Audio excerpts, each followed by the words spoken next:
నమస్కారం వి తెలుగు న్యూస్ కి స్వాగతం. హెడ్లైన్ చూద్దాం.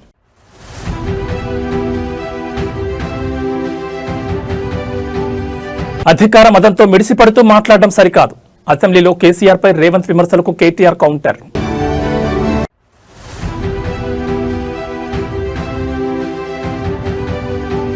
భోగాపురం ఎయిర్పోర్ట్ చేరుకున్న తొలి విమానం.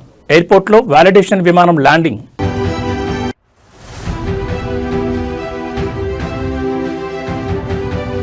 కాళేశ్వరంపై కక్షగట్టారు. పాలమూరుపై పగబట్టారు. తెలంగాణ భవన్లో బీఆర్ఎస్ కృష్ణా జలాలపై పవర్ పాయింట్ ప్రెజెంటేషన్.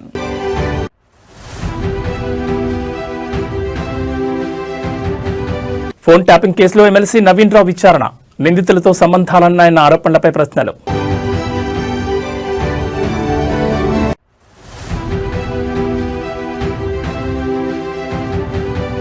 తిరుపతిలో హల్చల్ చేసిన మందుబాబుకు రిమాండ్. సిబ్బందిపై టీటీడీ చర్యలు. ఇక డీటెయిల్స్ చూస్తే కేసీఆర్ హరీష్ రావులను ఉరి తీయాలంటూ సీఎం మాట్లాడిన వ్యాఖ్యలను మాజీ మంత్రి బీఆర్ఎస్ వర్కింగ్ ప్రెసిడెంట్ కేటీఆర్ గుర్తు చేశారు. సీఎం రేవంత్ రెడ్డి వ్యాఖ్యలను తీవ్రంగా ఖండించిన కేటీఆర్ అలా అయితే కాంగ్రెస్ ని ఎన్నిసార్లు ఉరి తీయాలంటూ ప్రశ్నించారు. ఆదివారం తెలంగాణ భవన్లో మాజీ మంత్రి హరీష్ రావు ఆధ్వర్యంలో నిర్వహించిన పవర్ పాయింట్ ప్రెజెంటేషన్ కార్యక్రమానికి హాజరైన కేటీఆర్ ఈ సందర్భంగా ప్రసంగించారు. ఎస్ఎల్బీసీ టన్నెల్ కుప్పకూలిన ఘటనను ప్రస్తావించిన కేటీఆర్ అక్కడ శవాలను కూడా బయటకు తేలిన స్థితిలో సీఎం ఉన్నారని విమర్శించారు. పేల్చేయడం, కూల్చేయడం, ఎగవేయడం తప్ప ఈ ప్రభుత్వానికి మరో పని లేదన్నారు. సీఎం స్థాయి మరచి బడివే అని తిట్టే స్థాయికి దిగజారని మండిపడ్డారు. తమకు తిట్లు వస్తాయని, అయితే తాము తిట్టడం మొదలు పెడితే రేవంత్ రెడ్డి తట్టుకోలేడని కేటీఆర్ హెచ్చరించారు. రేవంత్ రెడ్డికి ఒక భాషలోనే తిట్లు వస్తాయేమో కానీ తమకు 3-4 భాషల్లో తిట్లు వస్తాయని వ్యాఖ్యానించారు. రేవంత్ రెడ్డికి బేసిక్స్ కూడా తెలియవని, ఐఐటీకి ఐఐటీకి మధ్య తేడా కూడా తెలియదని కేటీఆర్ ఎద్దేవా చేశారు. బీఆర్ఎస్ నేతలను లక్ష్యంగా చేసుకుని అసభ్యంగా మాట్లాడితే తాము కూడా గట్టిగా ప్రతిస్పందిస్తామన్నారు. కానీ బాధాకరమైన పరిస్థితి ఏమంటే అందరి హక్కులకు కస్టోడియన్లా ఉండాల్సిన స్పీకర్ గారు ఇవాళ ఆయన బడివే అనే మాట మాట్లాడితే కళ్ళప్పగించి ప్రేక్షక పాత్ర వహిస్తుంటే ఏమనాలనో అర్థం కావట్లేదు. ఇది పార్లమెంటరీ భాషనా, ఇది ప్రజాస్వామిక భాషనా? మాకు అనరాదా ఈ మాటలు? రేవంత్ రెడ్డి గారికి నేను చెప్తా ఉన్నా, నీకు ఒక భాషలో వచ్చేమో తిట్లు, మాకు 3-4 భాషల్లో వచ్చు. తిట్టాలనుకుంటే మీ తాత జేజమ్మలు దిమ్మె తిరిగేలాగా తిట్టే శక్తి మాకుంది. కానీ ఇంత నికృష్టంగా, ఇంత అల్పంగా, ఇంత దారుణంగా మీరు ఏదైతే వ్యవహారం చేస్తున్నారో ఇది ఎందుకు చేస్తున్నారో మాకు తెలుసు. ఎందుకంటే మీ అజ్ఞానాన్ని కప్పిపుచ్చుకోవడానికి. నీకు ఐఐటీకి ఐఐటీకి అంతరం తెలియదు. ఐఐటీకి ఐఐటీకి అంతరమే తెలియదు. నీకు బచావత్కు బ్రజేష్ కుమార్ ట్రిబ్యునల్కు తేడా తెలియదు. నీకు అసలు కృష్ణా బేసిన్ నీ రాహుల్ గాంధీని ఉరిదీయాలి. ఎక్కడ? అశోక్ నగర్ నడి చౌరస్తాలో 2 లక్షల ఉద్యోగాలు అని చెప్పి మాట తప్పినందుకు రాహుల్ గాంధీని ఉరిదీయాలి. రైతులకు రుణమాఫీ చేస్తా అని చెప్పి మాట తప్పినందుకు వరంగల్లో రాహుల్ గాంధీని ఉరిదీయాలి. బీసీలకు 42% రిజర్వేషన్ అని చెప్పి మాట తప్పినందుకు మీ నాయకత్వాన్ని, కాంగ్రెస్ నాయకత్వాన్ని, రాహుల్ గాంధీని, రేవంత్ రెడ్డిని, కామారెడ్డిని ఉరిదీయాలి. ఉరి తీసుకుంటూ పోతే 420 హామీలు ఎక్కొట్టినందుకు 420 సార్లను నీ 420 కాంగ్రెస్ పార్టీని ఉరిదీయాలి. కేసీఆర్ గారిని పట్టుకొని నోటికొచ్చినట్టు మాట్లాడుతూ, పనికిమాలిన చెత్తవాగుడు వాగుతూ, నిన్న శాసనసభలో ఆయన మాట్లాడిన మాట బాధ ఎక్కడ అంటే, సరే ముఖ్యమంత్రి ఒక అర్భకుడు, అంగుష్టమాత్రుడు, ఒక నికృష్టుడు, ఇవన్నీ మనకు తెలుసు. సర్వభ్రష్ట ప్రభుత్వానికి ఇవాళ అధినేత ఈ ముఖ్యమంత్రి. కానీ ఎన్టీ రామారావు గారు, స్వర్గీయ నందమూరి తారక రామారావు గారు ఎప్పుడో చెప్పారు, అంగుష్టమాత్రులు, కుక్కమూతి పిందెలు కాంగ్రెస్ నాయకులు. నిజంగా ఇవాళ ఆ అంగుష్టమాత్రుడు అనే పదానికి, అనే మాటకి అర్హుడెవడని ఉన్నాడంటే రేవంత్ రెడ్డికి మించిన వాడు ఎవడు లేడు. కుక్కమూతి పిందెలు అని కాంగ్రెస్ నాయకులను తారక రామారావు గారు అనేది ఖచ్చితంగా వారికి తగిన మాట. ఎందుకంటే ఒక్కసారి అసెంబ్లీలో ముఖ్యమంత్రి రేవంత్ రెడ్డి కట్టుకథలు చెప్పారని మాజీ మంత్రి బీఆర్ఎస్ ఎమ్మెల్యే హరీష్ రావు ఆరోపించారు. తెలంగాణ ప్రయోజనాలను పణంగా పెట్టిందే కాంగ్రెస్ పార్టీ అంటూ ఘాటు విమర్శలు చేశారు. నల్గొండ జిల్లాకు మరణశాసనం రాసింది కూడా కాంగ్రెస్ పార్టీని అంటూ సంచలన ఆరోపణ చేశారు. తెలంగాణ భవన్లో కృష్ణా జలాలపై బీఆర్ఎస్ పవర్ పాయింట్ ప్రెజెంటేషన్ ఇస్తోంది. ఈ సందర్భంగా మాజీ మంత్రి హరీష్ రావు మాట్లాడుతూ అసెంబ్లీలో అబద్దాలు చెప్పారు. పాలమూరు వలసలో కారణమే కాంగ్రెస్ పార్టీ. నల్గొండ జిల్లాకు మరణశాసనం రాసింది కూడా కాంగ్రెస్ పార్టీని. విభజనలో సెక్షన్ 84 పెట్టి రాష్ట్రానికి అన్యాయం చేశారు. 11వ షెడ్యూల్లో మన ప్రాజెక్టులను ఎందుకు పెట్టలేదు? కాంగ్రెస్ చేసిన ద్రోహాలను కప్పిపుచ్చుకున్నారు. పాలమూరు, రంగారెడ్డి, డిండి ప్రాజెక్టులను 11వ షెడ్యూల్లో పెట్టకపోగా విభజన చట్టంలో రక్షణ కల్పించామని సీఎం చెప్తున్నారు. గోదావరి, బనకచర్ల ప్రాజెక్టుకు లోపాయికారి ఒప్పందం చేసుకున్నారన్నారు. రేవంత్ రెడ్డి మాట్లాడుతున్నాడు, సోనియా గాంధీ మనకు రక్షణలు కల్పించింది స్టేట్ రీఆర్గనైజేషన్ యాక్ట్లో అని చెప్పి నేను బుక్ పట్టుకొని చదివింది. ఇది స్టేట్ రీఆర్గనైజేషన్ యాక్ట్. ఇందులో ఎక్కడ రక్షణలు కల్పించింది? నిన్న మాట్లాడింది రేవంత్ రెడ్డి గారు అసెంబ్లీలో 11th షెడ్యూల్లో స్టేట్ రియాగ్నైజేషన్ కమిటీలో ప్రాజెక్టులు చేర్చి పాలమూరు రంగారెడ్డి ఎత్తిపోతల పథకానికి రక్షణ కల్పించింది అని మాట్లాడింది. I take out page number 118 11th schedule. ఇందులో పారాగ్రాఫ్ 10లో పెట్టినవి కేవలం అంద్రీనీవా, తెలుగు గంగా, గాలేరు నగరి, వెలిగొండ, కల్వకుర్తి, నెట్టంపాడు. మన తెలంగాణ రెండే పెట్టిండ్రు, కల్వకుర్తి, నెట్టంపాడు. మన పాలమూరు ఎత్తిపోతలు పెట్టలే. మన దిండి ఎత్తిపోతల పథకం చాలా ఇంపార్టెంట్. మీరు రేవంత్ రెడ్డి అసెంబ్లీ సాక్షిగా ఎంత పచ్చి అబద్ధాలు మాట్లాడిండు అనడానికి నేను సాక్ష్యాధారాలతో సహా చూపిస్తా ఉన్నాను. మీరు కూడా కొద్దిగా క్లీన్గా వింటే యూ విల్ అండర్స్టాండ్.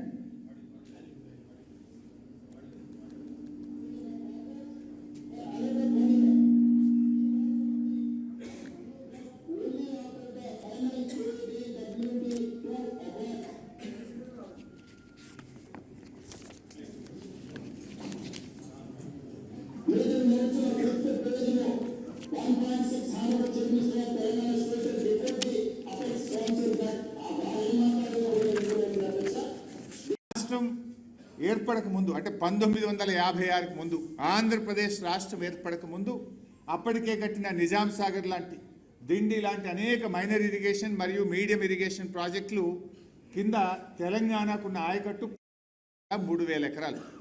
అంటే ఆంధ్రప్రదేశ్ రాష్ట్రం ఏర్పడక ముందే మన ప్రాంతంలో మైనర్ మీడియం ఇరిగేషన్ కింద కాకతీయ రెడ్డి రాజులు కానీ, నిజాం నవాబు కానీ వేరియస్ ప్రోగ్రామ్స్లో మనకు వచ్చిన ఆయకట్టు 16,03,000 ఎకరాలు. సరే, ఉమ్మడి ఆంధ్రప్రదేశ్లో 1956 నుంచి 2004 వరకు మనకు వచ్చిన ఆయకట్టు 36 లక్షల ఎకరాలు. 60 ఏళ్లలో వచ్చింది 36 లక్షలు. 2004 నుంచి 2014 కాంగ్రెస్ ప్రభుత్వమే అధికారంలో ఉంది. ఆ 10 ఏళ్లలో వచ్చింది ఎంత అంటే 5,71,000 కొత్త ఆయకట్టు, స్టెబిలైజేషన్ 93,000, అంటే 6,64,000 ఎకరాలకు వచ్చింది. అంటే 56 నుంచి 2014 వరకు 60 ఏళ్లలో వచ్చింది 42 లక్షల ఎకరాల ఆయకట్టు. 60 ఏండ్లు 42 లక్షల ఎకరాల ఆయకట్టు.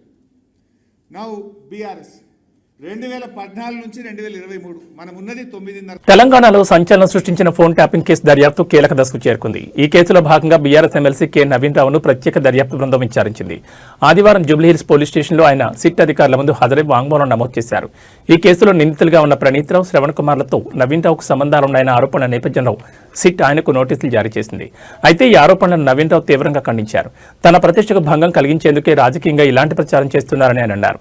నిందితులతో తాను ఫోన్లో గానీ నేరుగా గానీ ఎప్పుడూ మాట్లాడలేదని, తనపై వచ్చిన ఆరోపణలు అవాస్తవమని నిరూపించుకోవడానికి సిద్ధంగా ఉన్నారని స్పష్టం చేశారు. బీఆర్ఎస్ అధినేత మాజీ ముఖ్యమంత్రి కేసీఆర్, వర్కింగ్ ప్రెసిడెంట్ కేటీఆర్లను కూడా సిట్ విచారణకు పిలిచే అవకాశం ఉందన్న వార్తల నేపథ్యంలో నవీన్ రావు విచారణ ప్రాధాన్యత సంతరించుకుంది. దీంతో ఈ కేసులో తదుపరి పరిణామాలు ఎలా ఉంటాయని దానిపై ఉత్కంఠ నెలకొంది. గత బీఆర్ఎస్ ప్రభుత్వ హయాంలో రాజకీయ ప్రత్యర్థులు, వ్యాపారులు, జర్నలిస్టులతో పాటు కొందరు న్యాయమూర్తుల ఫోన్లను కూడా అక్రమంగా ట్యాప్ చేశారని ఈ కేసులో ప్రధాన ఆరోపణలున్నాయి.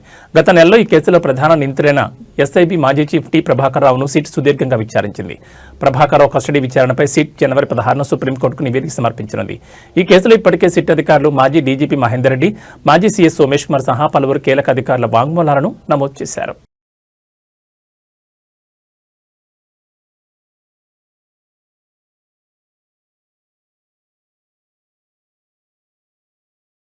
ఉత్తరాంధ్ర అభివృద్ధిలో మైలురాయిగా నిలిచే అల్లూరు సీతారామరాజు భోగాపురం అంతర్జాతీయ విమానాశ్రయంలో చారిత్రాత్మక ఘట్టం ఆవిష్కృతమైంది.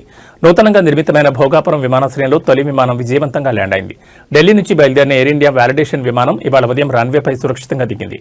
విమానాశ్రయ సాంకేతిక సామర్థ్యం, రన్వే నాణ్యత, ఎయిర్ ట్రాఫిక్ కంట్రోల్ పనితీరును పరీక్షించడానికి ఈ వ్యాలిడేషన్ ఫ్లైట్ను నిర్వహించారు. ఈ చారిత్రక క్షణంలో కేంద్ర పౌర విమానయాన శాఖ మంత్రి Rammohan Naidu, Vizianagaram MP Kalisetti Appalanaidu, ATC chairman ఈ విమానంలో ప్రయాణించి భోగాపురం చేరుకున్నారు. ఈ విమానాశ్రయాన్ని అత్యంత ఆధునిక సాంకేతిక పరిజ్ఞానంతో నిర్మిస్తున్నారు. గతంలో విశాఖను వణికించిన హుదూద్ తుఫాన్ సమయంలో గాలులు గంటకు 250 కిలోమీటర్ల వేగంతో వీచాయి. దీన్ని దృష్టిలో ఉంచుకుని భోగాపురం విమానాశ్రయ టెర్మినల్, ఇతర భవనాలను గంటకు 280 కిలోమీటర్ల వేగంతో వీచే ప్రచండ గాలులను కూడా తట్టుకునేలా అత్యంత పటిష్టంగా నిర్మించినట్లు జీఎంఆర్ సంస్థ తెలిపింది. సుమారు 3.8 కిలోమీటర్ల పొడవైన రన్వేతో పెద్ద విమానాలు కూడా ఇక్కడ సులభంగా ల్యాండ్ అయ్యే సౌకర్యం ఉందని పేర్కొంది.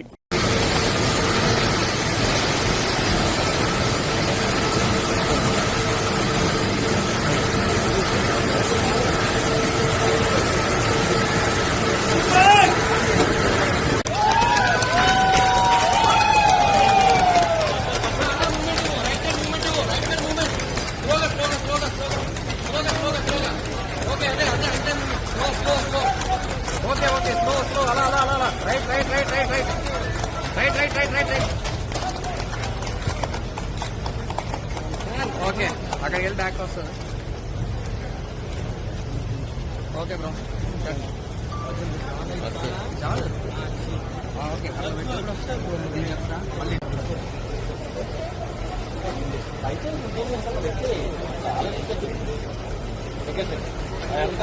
మళ్ళీ తెల్లి నేను చేస్తాను ఈ పక్కన 2 గంటలకి వెళ్ళి.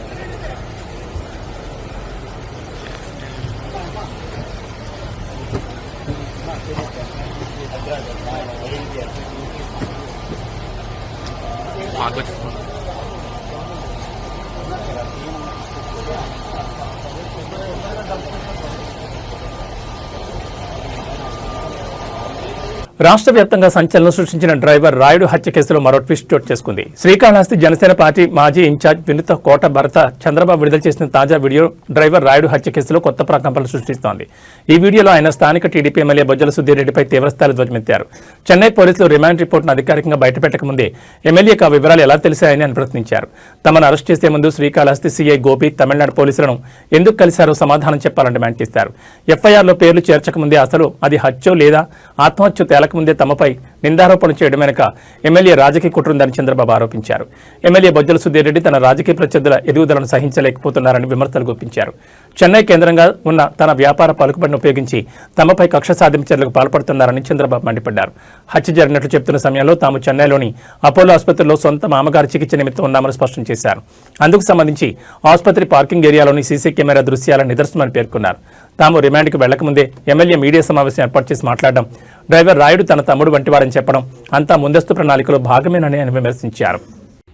One town CI Gopi Chennai 7 వేల్స్ పోలీస్ స్టేషన్కి వచ్చి మరి అక్కడ ఏమేం మంతనాలు చేసి మా పేర్లు ఎఫ్ఐఆర్లో యాడ్ చేయకముందే, మేము రిమాండ్కి వెళ్ళక ముందే చెన్నై పోలీస్ కమిషనర్ రాత్రి 10 గంటలకు ప్రెస్ మీట్ పెడితే శ్రీకాళహస్తి ఎమ్మెల్యే బొజ్జల సుధీర్ రెడ్డి మధ్యాహ్నం 1 గంటకే ప్రెస్ మీట్ పెట్టి మా రిమాండ్ రిపోర్టు బయటకు వచ్చింది మేము రిమాండ్కి వెళ్ళిన మరుసటి రోజు. కానీ మేము రిమాండ్కి వెళ్ళక ముందే, మేము కోర్టుకి వెళ్ళక ముందే స్క్రీన్ ప్లే డైరెక్షన్ ఈయనే చేస్తున్నట్లు ఎమ్మెల్యే బొజ్జల సుధీర్ రెడ్డి హడావిడిగా మా ఇష్యూ కోసమే ప్రెస్ మీట్ పెట్టి పిన్ టు పిన్ ఈయనే దగ్గరుండి చూసినట్లు, లేకుంటే ఈయనుండే దగ్గరుండి రిమాండ్ రిపోర్ట్ రాయించినట్లు కొన్ని విషయాలు పబ్లిక్గా లైవ్ ప్రెస్ మీట్ ద్వారా చెప్పింది మీరందరూ చూసింటారు. మీరు ఒకసారి అర్థం చేసుకోండి. మా పేర్లు ఎఫ్ఐఆర్లో యాడ్ చేయకముందు, మేము కోర్టుకు కూడా వెళ్ళకముందు కేసు ఇన్వెస్టిగేషన్ చేస్తూ ఉండగా చెన్నై పోలీస్ కమిషనరే రాత్రి 10 గంటలకు ప్రెస్ మీట్ పెడితే, అది కూడా ఆయన క్లారిటీగా చెప్పలేని పరిస్థితిలో ఉంటే అక్కడ కొంతమంది విలేకరులు అది ఆత్మహత్యనా హత్యనా అని అడిగితే మేము ఎలాగైనా క్రియేట్ చేసుకుంటామని ఆయన చెప్పిన వీడియోలన్నీ మీరు చూసింటారు. ఇక్కడ శ్రీకాళహస్తి ఎమ్మెల్యే ప్రెస్ మీట్ పెట్టి మరి ఇటు వెళ్ళారు అటు వెళ్ళారు అటు చేశారు ఇట్లా చేశారని ఈయన చెప్పాడంటే, ఈయన అక్కడ పోలీసులకి స్క్రిప్ట్ ఇచ్చాడా, ఈయన ఇక్కడ నుంచి సిఐని పంపించి అక్కడ ఏమేం డ్రామాలు ప్లే చేశాడు, ఏమేం విషయాలు ప్లే చేశాడు అన్ని విషయాలు మాకు తెలుసు. అది మేము సందర్భం వచ్చినప్పుడు మేడ్చల్ మల్కాజ్గిరి జిల్లాలో రహస్యంగా మూగజీవాల నుంచి రక్తం సేకరిస్తున్న ముఠాగుట్టు రట్టయింది. నాగారం సత్యనారాయణ కాలనీలో పోలీసులు సంయుక్తంగా నిర్వహించిన ఆపరేషన్లో ఈ అక్రమ దందాన్ని బయటపెట్టారు. మేకలు గొర్రెల నుంచి అనధికారికంగా రక్తం సేకరించి ఇతర రాష్ట్రాలు తరలిస్తున్న ముఠాను పట్టుకుని 2 అరెస్ట్ చేశారు. అరెస్ట్ అయిన వారిలో ఓ మటన్ షాప్ యజమాని, నకిలీ వెటర్నరీ డాక్టర్ ఉన్నట్లు పోలీసులు తెలిపారు. పోలీసుల తనిఖీల్లో మొత్తం 180 రక్తం ప్యాకెట్లను స్వాధీనం చేసుకున్నారు. సేకరించిన ఈ రక్తం ప్లేట్లెట్లను కొన్ని వ్యాధుల చికిత్సకు ఉపయోగిస్తామని చెప్తూ అక్రమంగా విక్రయిస్తున్నట్లు ప్రాథమిక దర్యాప్తులో వెల్లడైంది. అయితే సరైన వైద్య పర్యవేక్షణ లేకుండా అడ్డగోలుగా మేకలు గొర్రెల నుంచి రక్తం తీసుకోవడం వల్ల అవి 1 లేదా 2 రోజుల్లోనే మృతి చెందుతున్నాయని పోలీసులు తెలిపారు. మూగజీవాలపై ఎలాంటి క్రూరమైన చర్యలు పూర్తిగా చట్టవిరుద్ధమని, జంతు సంక్షేమ చట్టాల ప్రకారం కఠిన చర్యలు తీసుకుంటామని పోలీసులు స్పష్టం చేశారు. ఈ దందాకు సంబంధించి మరెవరైనా ఉన్నారా అన్న కోణంలో దర్యాప్తు కొనసాగుతోందని, అక్రమ రక్త సేకరణపై ప్రత్యేక నిఘా పెట్టినట్లు అధికారులు వెల్లడించారు.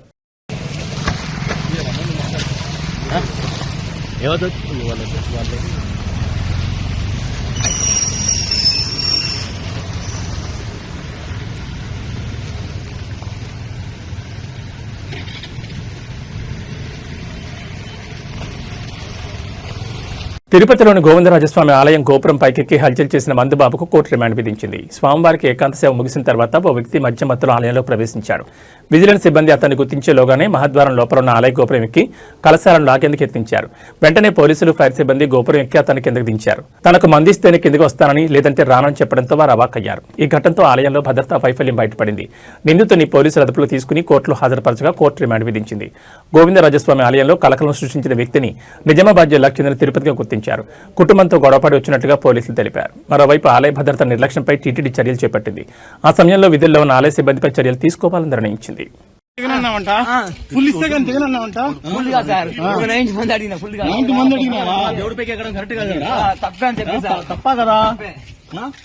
తప్పుకున్నట్టే కదా కరెక్ట్ కాదు కదా తప్పుకున్నాడు కదా ఎక్కువ స్టార్ట్ చేయి.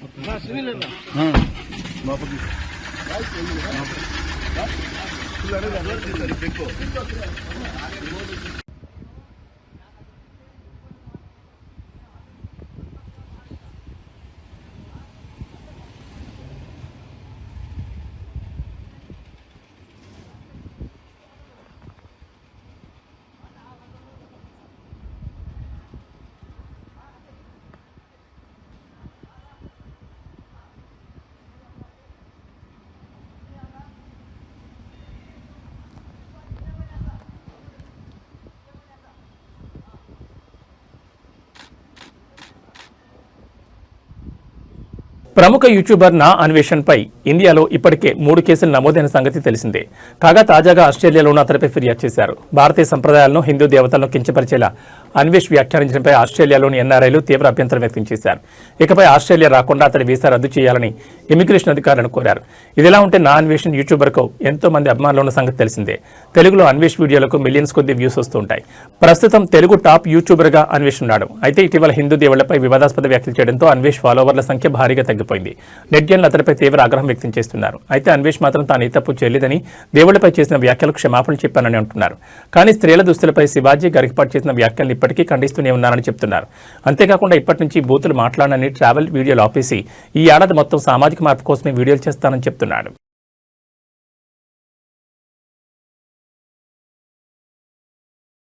మచిలీపట్నంలో గంజాయి బ్యాచ్లు తమ ఉనికి చాటుకునే ప్రయత్నం చేస్తున్నాయి. గంజాయి బ్యాచ్లోని సభ్యులు మత్తులో పట్టణంలో హల్చల్ చేస్తూ ప్రజలను భయభ్రాంతులకు గురి చేస్తున్నారు.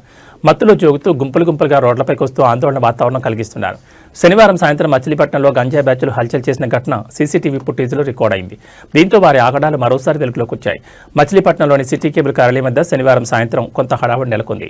గంజాయి మత్తులో కొందరు యువకులు రోడ్డుపై గొడవపడుతూ పరిసరాల్లో ఉన్న వారికి కంగారు పెట్టారు. అంతేకాకుండా అరుపులు, కేకలతో బెంబేలెత్తించారు. వారిలో వారు గొడవపడమే కాకుండా రోడ్డున పోయే సామాన్యులపై సైతం తమ ప్రతాపం చూపించారు. ఈ క్రమంలో సిటీ కేబుల్లో పనిచేసే చలపతి అనే వ్యక్తిపై కూడా దాడి చేశారు. వారిని వారించి అడ్డుకోపోయిన సిటీ కేబుల్లో పనిచేసే ఇతర ఉద్యోగులపై దౌర్జన్యం చేశారు. అంతటితో కాకుండా సిటీ కేబుల్ కార్యాలయంలోకి చొరబడ్డారు. అక్కడ విధ్వంసం సృష్టించేందుకు యత్నించారు. వారి దాడిలో పలువురు సిటీ కేబుల్ ఉద్యోగులు గాయపడ్డారు. స్థానికుల సమాచారంతో పోలీసులు వెంటనే ఘటనా స్థలానికి చేరుకుని గంజాయి బ్యాచ్ను అదుపులో తీసుకున్నారు. వారి దాడిలో గాయపడిన బాధితులను హాస్పిటల్కి తరలించారు. ప్రస్తుతం వారు చికిత్స పొందుతున్నారని పోలీసులు పేర్కొన్నారు. బాధితుల ఫిర్యాదు మేరకు కేసు నమోదు చేసుకుని దర్యాప్తు చేస్తున్నారు.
కేరళలోని త్రిశూర్ రైల్వే స్టేషన్ పార్కింగ్లో భారీ అగ్ని ప్రమాదం చోటు చేసుకుంది. ఈ ఘటనలో వందలాది బైకులు దగ్ధమయ్యాయి.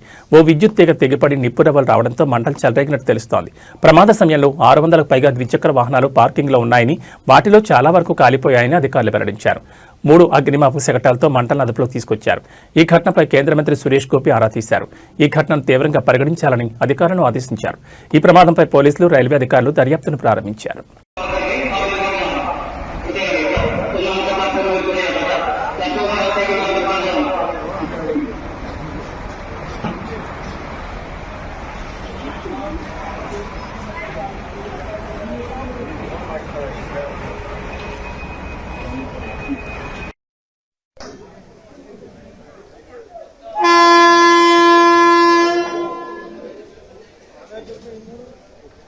ఇవి ఈ బులెటిన్ విశేషాలు. మరో బులెటిన్లో మళ్ళీ కలుసుకుందాం. నమస్కారం.